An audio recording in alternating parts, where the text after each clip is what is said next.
Alam niyo po, wala po tayong karapatan na husgahan ang isang tao kung sino po yung mabuti sa hindi dahil lang po sa nakikita natin sa camera. Tinatry ko yung best kong maging strong, wag magpa-apekto sa inyo. Pero mula nung na-hospital ako, wala na po kayong ibang ginawa kundi mag-comment na deserve kong ma-hospital, deserve kong magkaroon ng problema sa matres ko, habang yung dalawa po ay kinakasal at masaya. Ito lang po ang sasabihin ko sa inyo.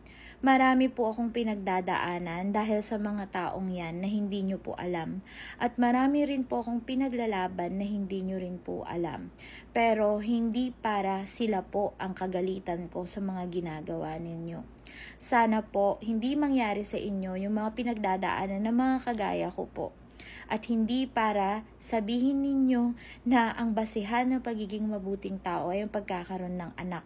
Dahil kung lahat po ng mga kagaya ko na nahihirapan magkaanak or hindi na po pinagbigyan ng Diyos na magkaroon ng anak, ibig sabihin po ba nun masama kaming tao? O meron po kaming ginagawang masama?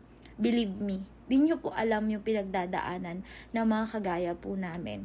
Kung paano po namin question yung sarili namin para lamang po maiwasan po namin na questionin ang Panginoon kung bakit namin pinagdadaanan ito.